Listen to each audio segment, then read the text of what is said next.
Welcome to Whisper's Secrets. Don't forget to subscribe, like, and hit the bell. Let's start. The summer of 1973 in Bonn was thick with the smell of old stone, hot pavement, and political panic, the kind of tension that clung to the skin like cigarette smoke and whispered secrets down long marble corridors where men in tailored suits traded truth for convenience, and whispered about oil, arms, and alliances as if democracy were just another market variable, and it was there. Among the brass plaques and polished silence of the West German diplomatic quarter, that Ernst Vollmer walked with a spine as straight as the rifle he had carried through the forests of the Ardennes in 1945, a man now in his early 50s whose gray-streaked hair was always combed perfectly and whose coat never wrinkled even when the world around him did, and though the war had ended decades ago, Ernst had never stopped serving, not in uniform anymore, but in silence, in rooms where voices were low and consequences high, where loyalty was currency and honor the only thing you couldn't fake, and it was that very honor that now weighed against him like a millstone around a proud neck. For Ernst, a senior liaison within the Federal Intelligence Service, the BND, had just been approached with an offer that would test not only his resolve but the very foundation of the man he had spent his life becoming, because in the thick fog of Cold War gamesmanship, where agents changed sides like dancers and truths were constantly in translation, he had been offered $2.3 million US, untraceable, in exchange for a single file, Project Adler, a slim red dossier stored in a fireproof case 2 floors below the Chancellery, marked with an eagle and sealed with a biometric lock that only 3 men could open, one of them being Ernst himself, and the man who offered it wasn't a stranger, wasn't some KGB specter with a trench coat and broken accent, but a longtime acquaintance, a man named Dieter Kessler, who had once served beside Ernst in the final days of the Reich, when they were boys playing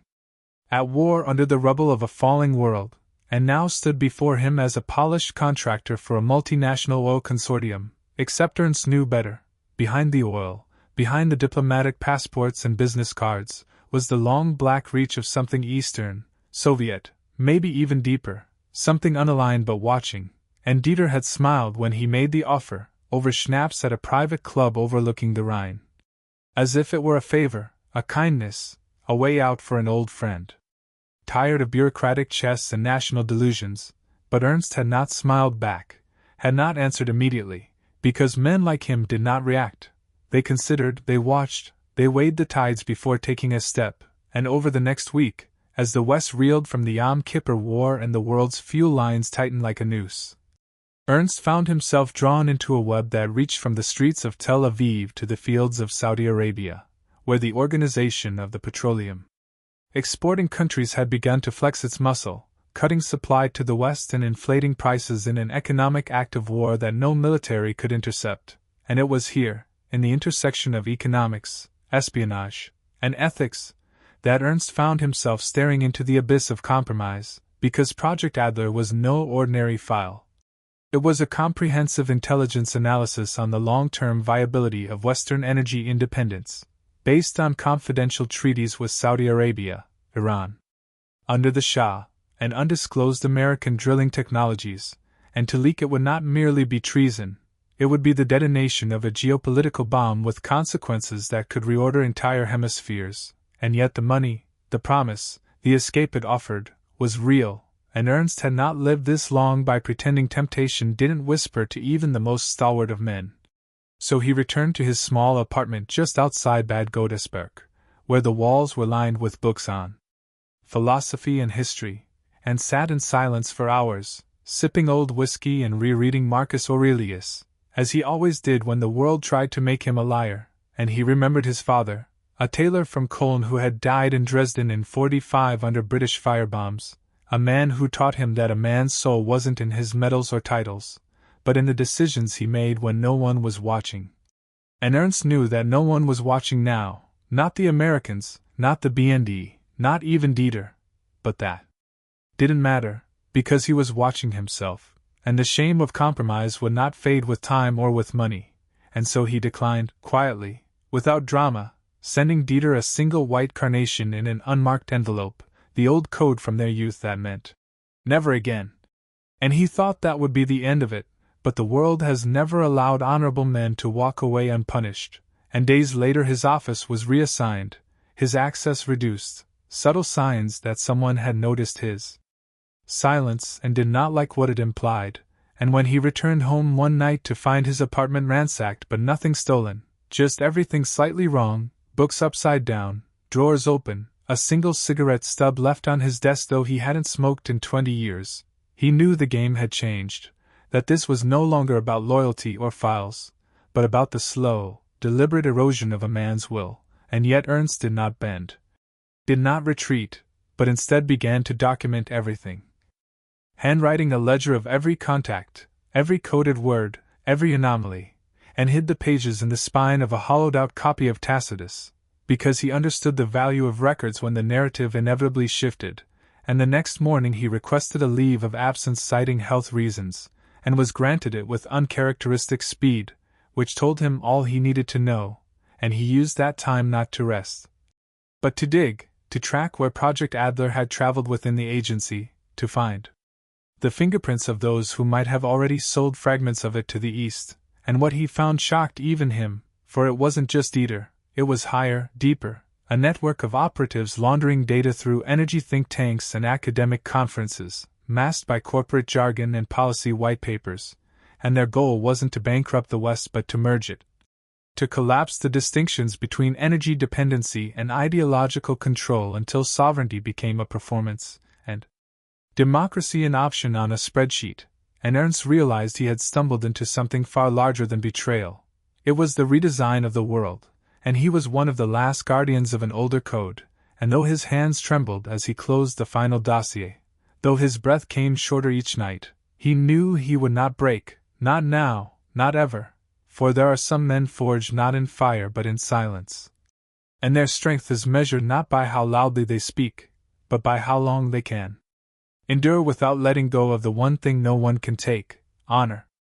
The winter of 1974 arrived in West Germany with the weight of cold stone and colder truths, a season marked by economic contraction, diplomatic friction, and a sense of geopolitical vertigo that seemed to stretch across every capital from Washington to Moscow, and as Ernst Vollmer spent his leave of absence walking the frost-laced alleys of Bad Godesberg and sipping thick black coffee in anonymous cafes, he felt the air stiffen not just from snow but from surveillance, from the slow curl of suspicion that comes when a man refuses to obey the logic of silence, and though no one had openly accused him of anything, the signs were everywhere. The familiar BND operative who once offered him a ride to Berlin now refused to meet his eyes at a Christmas market. The bakery that had always reserved his favorite rye loaf suddenly sold out, every morning. And the little girl from the neighbor's flat no longer smiled when she passed him in the stairwell, as if someone had whispered that Mr. Vollmer had become a dangerous man, and Ernst knew it was not paranoia because he understood the rhythm of institutional exile, the way bureaucracies punish disobedience not with confrontation but with isolation, erasure, and ambiguity, and so he responded not with complaint but with purpose, delving deeper into the invisible architecture of betrayal that encircled Project Adler. Tracing signals not through computers, still rare and cumbersome, but through paper trails, cross-referencing. Shipping manifests from Hamburg with academic conference rosters from Zurich, attending lectures on oil geopolitics under false names, and listening to men in expensive suits say nothing while their slides said everything, and what emerged was a lattice of influence that extended beyond espionage into something far more elusive, ideological repurposing. The transformation of Western institutions from inside by players who were no longer purely East or West but something new, transnational. Actors who wore the trappings of capitalism but danced to the rhythm of destabilization, and in the spring of 1974, when the Portuguese Carnation Revolution erupted and toppled the Estado Novo regime without a single bullet fired, Ernst recognized the choreography, the subtle hand of forces that understood that power could be seized not just by tanks but by narratives. And he began to suspect that Project Adler wasn't merely a dossier on energy independence, it was a threat to those very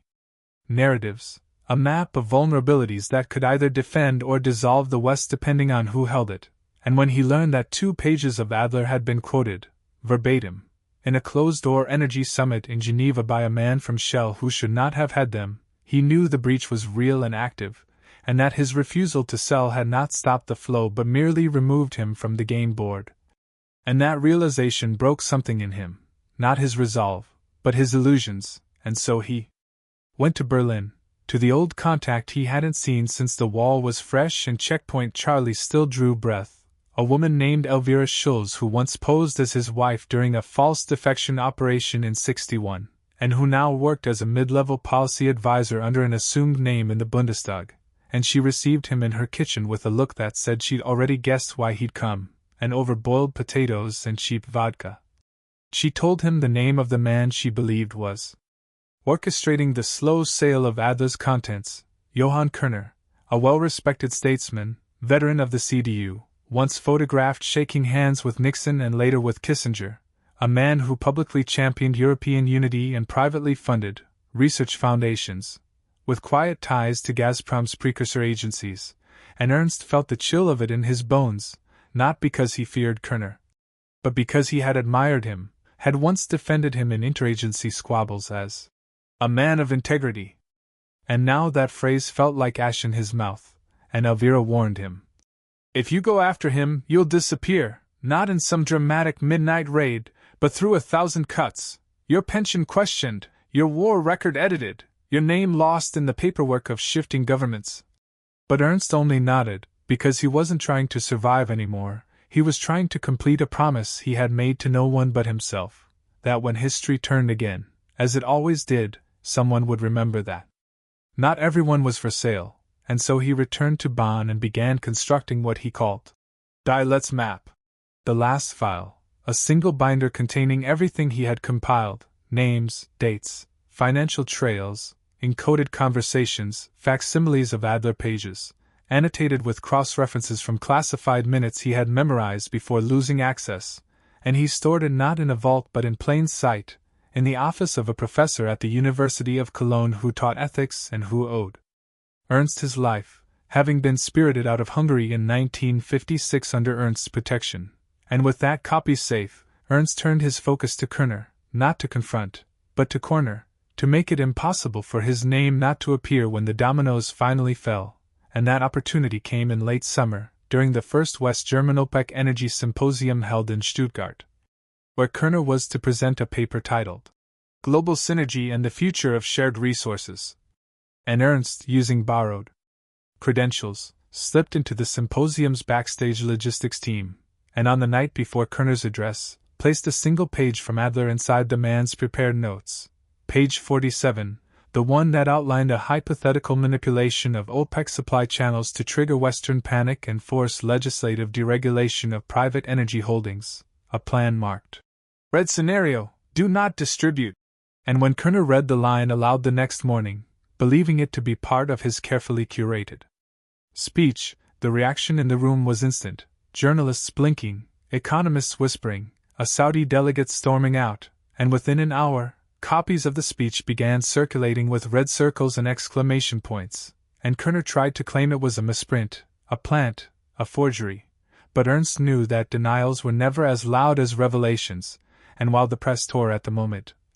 Ernst quietly exited the building, discarded his ID, and caught a train to Leipzig under yet another name.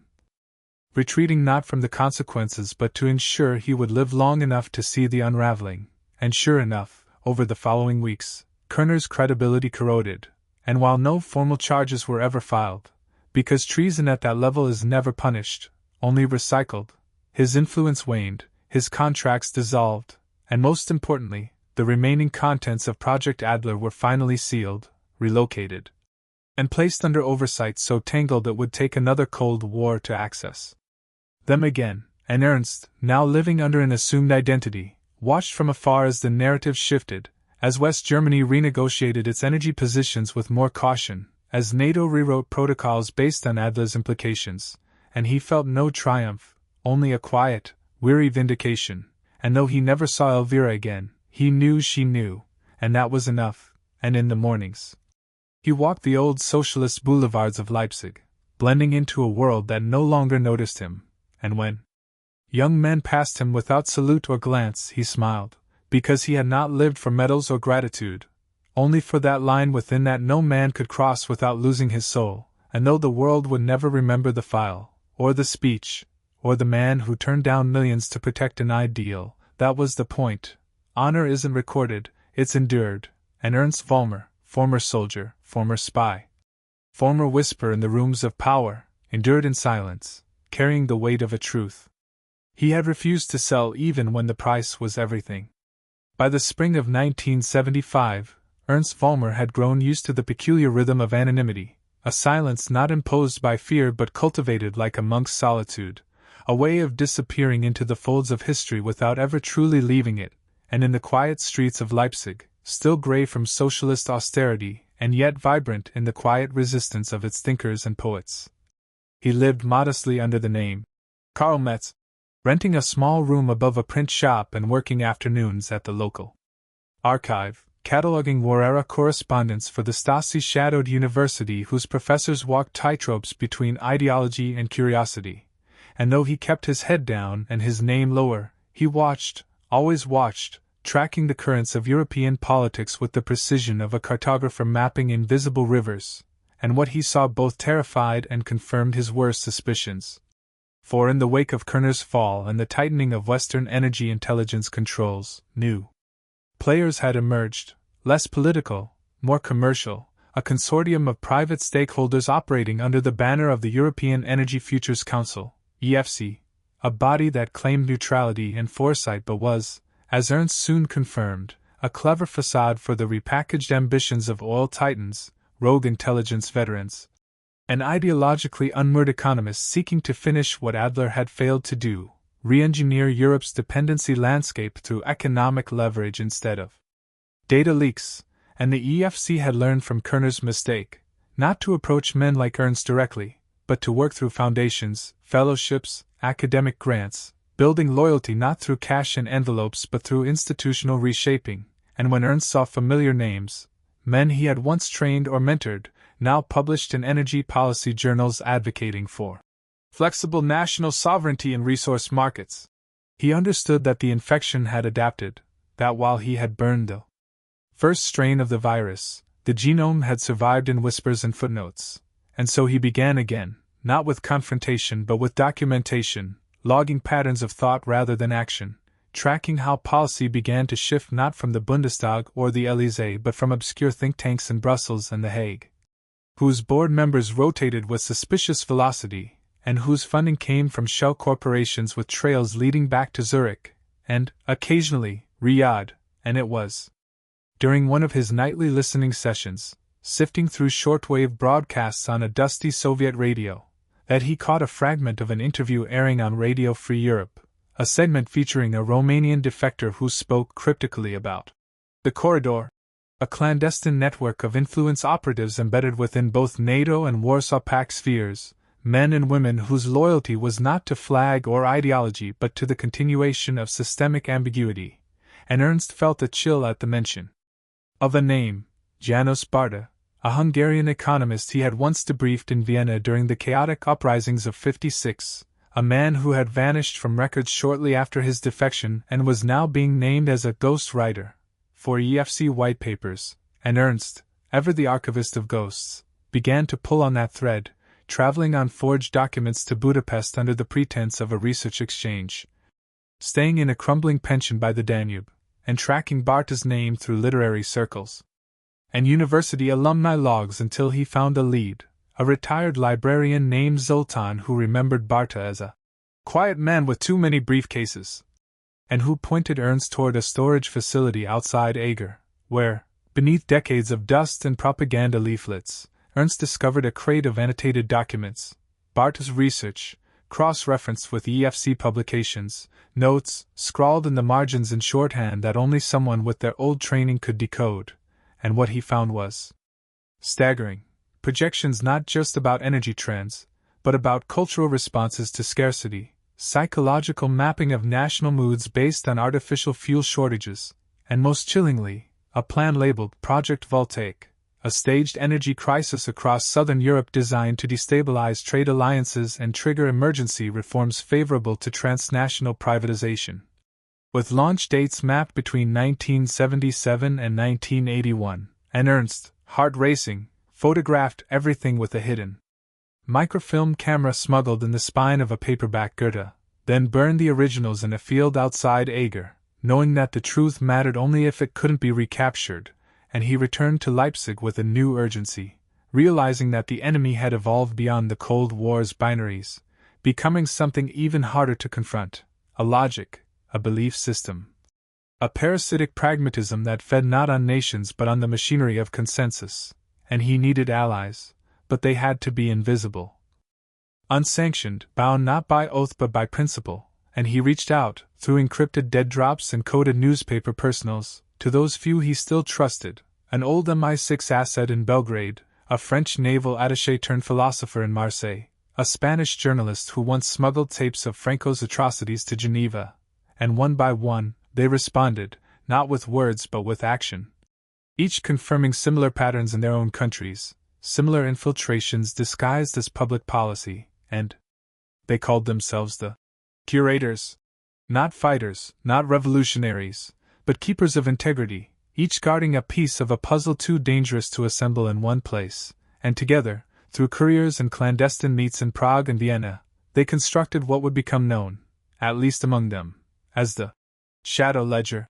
a document not meant for public release but for contingency, a record of how power had learned to dress itself in respectability, and how honor, once derided as an antique ideal, might be the last firewall against collective erosion. And in 1976, when Ernst returned briefly to Bonn under a false passport to attend the funeral of a former BND colleague, he stood at the edge of the cemetery and watched as men in suits spoke hollow words into winter wind, and he wondered how many of them still believed in anything beyond survival, and when one of them,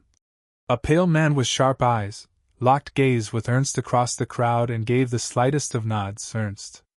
knew he'd been recognized, and knew that time was running out, that while the curators could preserve the truth, they could not stop the flood forever, and so he began his final act, the codex he called Der Eid, the oath, a written testimony of his journey, of the moments he had refused to sell what mattered, of the faces and files and choices that had defined his invisible war, and he wrote it not as a confession,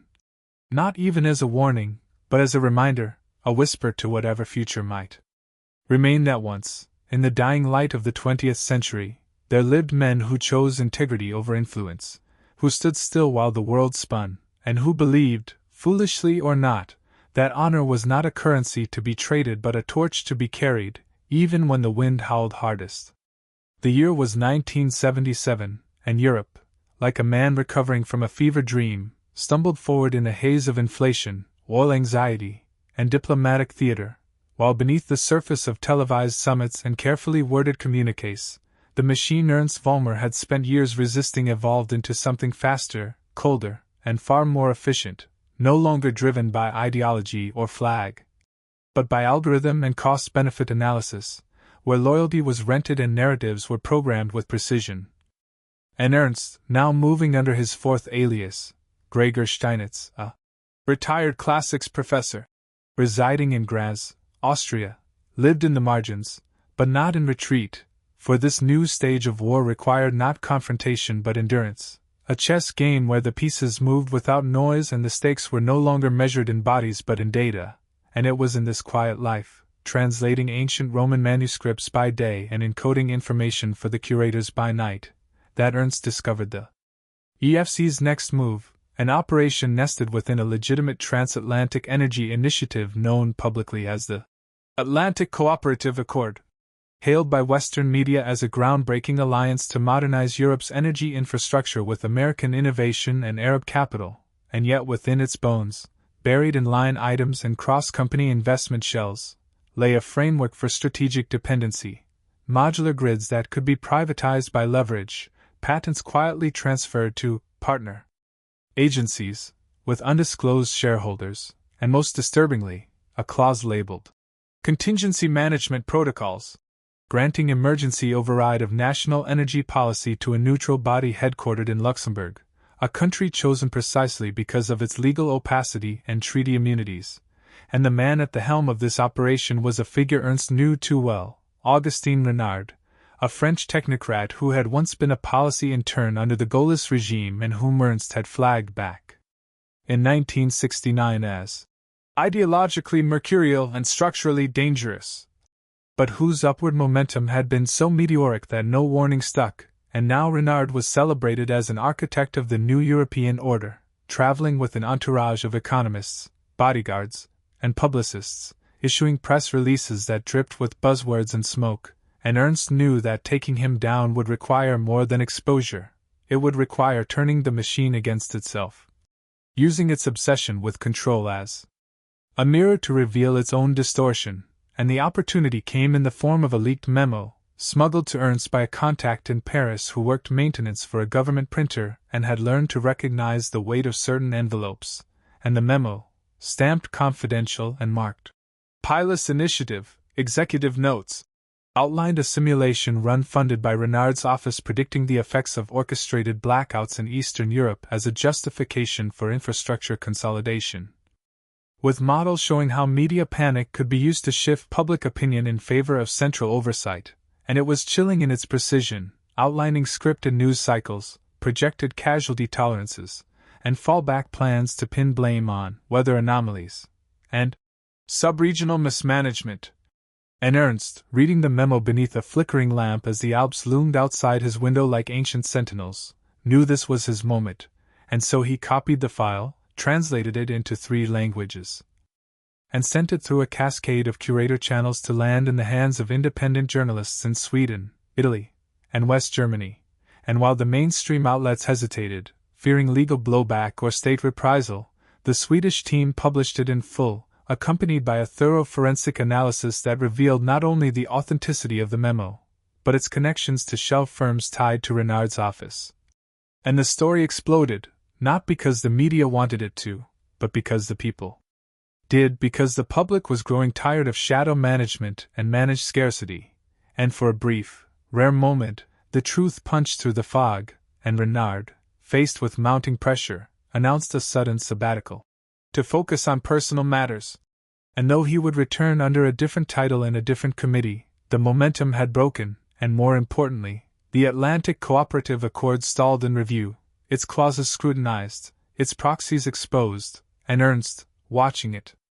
all unfold from his perch in Graz, felt not joy, but a weary satisfaction, like a dam builder watching water finally obey the wall, and he continued his work, expanding the shadow ledger with help from new curators, young ones, digital natives just beginning to infiltrate early computer networks and translate the old war into the language of the new, and he taught them what the agencies never had.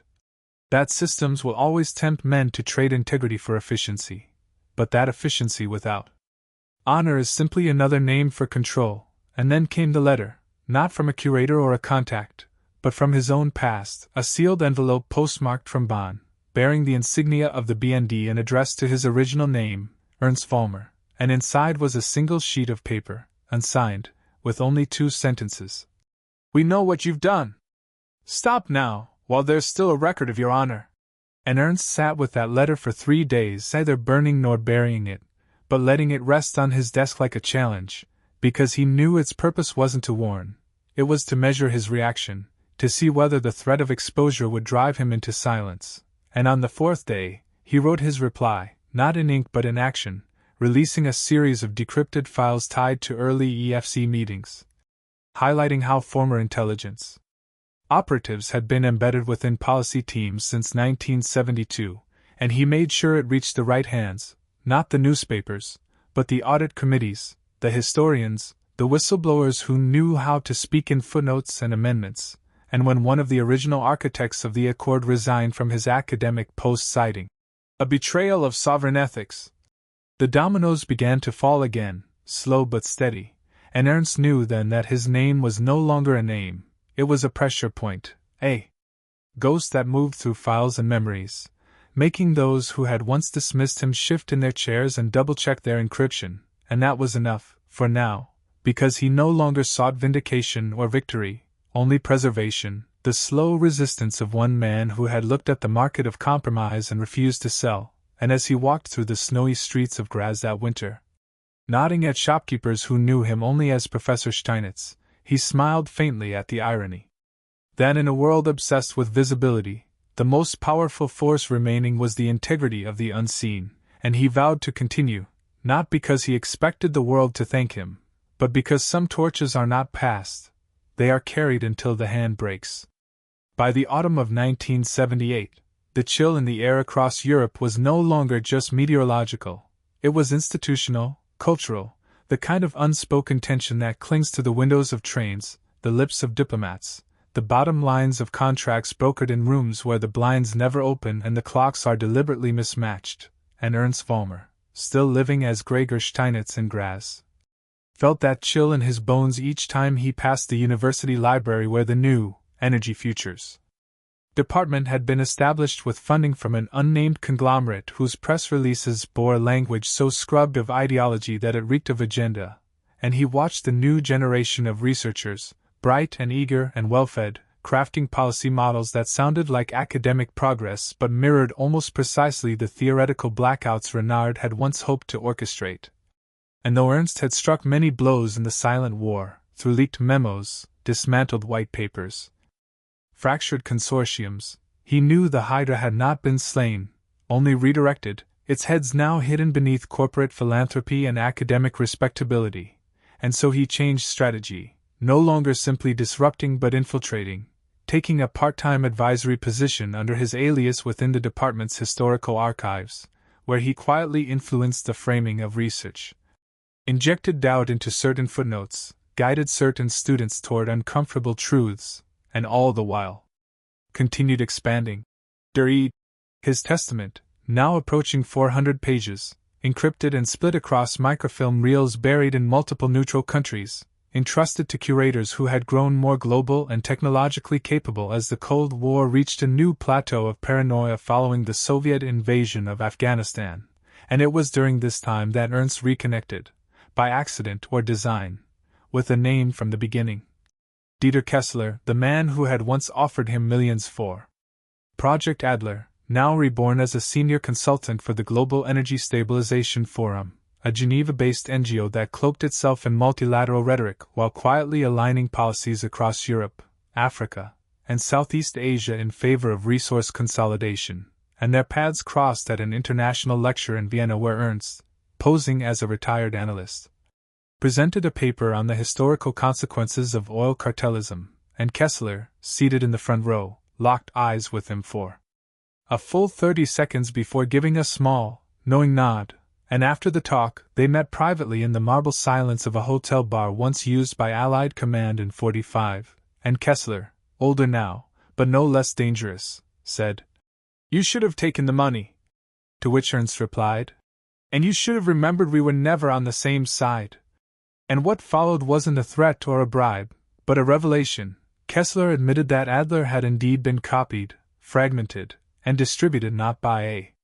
single network, but by a consortium of interests so diffused that no single exposure could ever topple them, and that the only way to stop it now would be to destroy the global economic confidence that sustained modern diplomacy. And then he leaned in and said,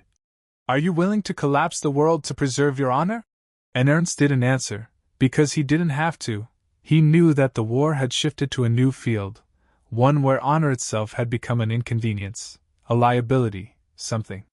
to be coded out of the system like inefficiency.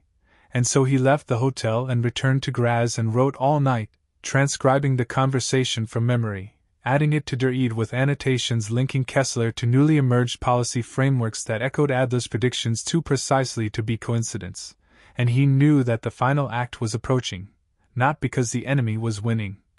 but because the tempo of suppression had increased, emails intercepted, phone lines dead, 2 curators gone dark within weeks, one found drowned in the Seine with his fingernails torn and a copy of Das Kapital stuffed in his mouth as if to mock the very history he tried to preserve, and so Ernst made preparations, contacting an old contact in Bern to begin the process of releasing Der Eid in parts, through anonymous academic journals, radical newsletters, and even as subtext hidden in literary critiques under multiple pen names, creating a breadcrumb trail of truth too dispersed to erase, and, in parallel he reached out to Elvira, now living in exile in Sicily under an assumed identity, who agreed to house the final master copy, but warned him that his time was shortening, not because of age, though that was catching up fast, but because systems now moved faster than ever, and the space for slow resistance was closing, and so he packed what little he owned and left Graz under cover of a false lecture tour, making stops in Warsaw, Krakow, and then Vilnius, where he met with a Lithuanian data analyst named Domes who had developed a method for embedding secure code into weather transmission signals, allowing for the invisible transport of large documents across border controls without detection, and together they sent the largest fragments of Druid into the digital ether, disguised as barometric readings, received only by those who knew what they were looking for, and then, finally, Ernst made his way to Rome, where he was to meet Clara, the youngest of the curators, barely 30, but already a veteran of more information wars than most would ever read about, and in a dusty bookshop near Piazza Navona, he handed her the last analog reel, sealed in a hollowed-out copy of Meditations, the same copy he had kept since 1946, and he told her, "This is not for now, it's for when the noise becomes unbearable." And she nodded, not with reverence, but with understanding, and then he disappeared, boarding a ferry to Malta under the name of a long-dead Polish officer, and whether he died there, or somewhere beyond, was never confirmed, but months later, when 3 simultaneous leaks of Adler-inspired models appeared in universities from Argentina to Denmark, always accompanied by anonymous letters signed only with the phrase, "Let not the torch fall." Those who still remembered the old war knew who had sent them, and though the world spun on, faster, louder, more algorithmic, a small constellation of readers, thinkers, dissenters, and idealists now traced a map, written in silence by a man who had once been offered everything to betray a file, and instead gave everything to protect a principle.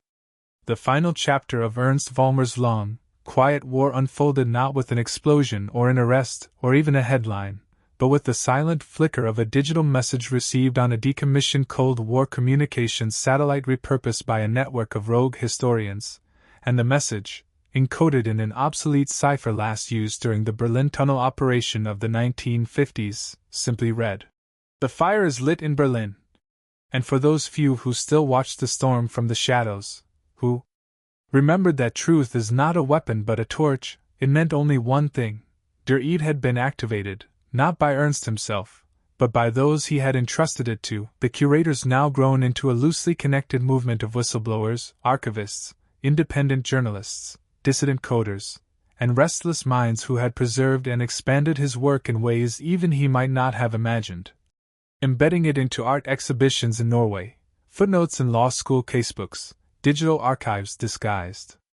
as weather logs, and even a children's storybook in Argentina that, when read in a specific pattern, spelled out the coordinates of hidden NATO energy policy minutes from 1972, and as the final transmissions dispersed, as more pieces of the puzzle surfaced across disparate platforms, some academic, some radical, some barely noticed by the mainstream, the pattern became visible, not to everyone, but to those willing to look beyond convenience and ask where all the silence came from. And though Ernst had not been seen in nearly a year, rumors abounded that he had died in a monastery in Malta, that he was living under Russian protection in Kaliningrad, that he had become a ghost in the machine, feeding fragments of intelligence into modern AI language models to see what conclusions they would reach, and none of it could be confirmed, because that was how he had designed it, a legacy without ego, an operation without center, because he knew that centralization was the death of truth, that anything tied to a single identity could be erased, and so he became many things to many people, a myth, a warning, a scholar, a saboteur, and as Western powers scrambled to patch the reputational damage caused by leaked sections of Adler that suggested collusion with authoritarian regimes during the 1973 crisis. As corporate leaders deflected from questions about profit margins built on planned scarcity, as historians dug into the strange alignment between EFC projections and 1980s austerity trends, a strange thing happened. People began to speak, to share, not in outrage but in accumulation, as if the truth Ernst had preserved had become not a scandal but a foundation, a call to recover a sense of integrity that had long since been priced out of modern policy. And one of the most powerful moments came when an Italian senator, during a parliamentary session broadcast live, held up a battered envelope and said, "I was sent this by a stranger who said my grandfather once Fought in the resistance. This document shames me. And inside was a section of Der detailing a 1974 vote influenced by falsified data from a shell think tank whose current iteration still advised the European Commission, and the moment went viral, not because it was shocking, but because it was unusual, an act of honesty in a chamber built on performance. And Ernst's name was never mentioned, but his ghost was there, in the pause that followed, in the silence that made space for someone else to remember who they were before the algorithm decided. And meanwhile, in Vilnius, Domus and his small circle of cyberhistorians launched a secure open-source platform called TorchNet, a decentralized database of suppressed policy documents, whistleblower manuals, and encrypted teaching materials on how to decode structural propaganda. And every page bore a watermark invisible to the eye but traceable through ultraviolet reflection, containing a three-word signature in Latin, Custos sign. Gladio, the guardian without a sword. And in a quiet village in rural Spain, Clara, the youngest of the curators, kept her promise and released the final unedited copy of Der into the global public domain via a blockchain publication, time-stamped, validated, irreversible, and she wept when it went live, not from fear, but from relief, because it meant that even if they came for her, and she knew they would, the truth would no longer need protectors, only readers. And as the information spread, retranslated into 27 languages, debated in universities, burned in some authoritarian states and praised in others, the legacy of a man who had once refused to sell a file became something larger than resistance. It became evidence that honor, in the hands of the patient and principled, could outlive corruption, and somewhere, whether on a rocky coastline in Malta or deep in the mountains of Georgia or aboard a trawler off the coast of Newfoundland, Ernst Vollmer watched the world move a little closer to remembering itself, and maybe, just maybe, he allowed himself to exhale, not in triumph, not even in peace, but in the certainty that when the final ledger is written, it will not be the accounts of wealth or power that matter, but the names of those who stood still when the wind turned, who held the line when everyone else sold out, and as the world spun onward, faster, noisier, brighter, there remained in its deep, quiet corners a record carved not in stone or pixels, but in the memory of choice, a man who was offered everything, and chose to remain free. Thank you for being with us on Whisper's Secrets. If you enjoyed this, leave a like, drop a comment, and be sure to subscribe. The secrets are waiting to be revealed. See you soon.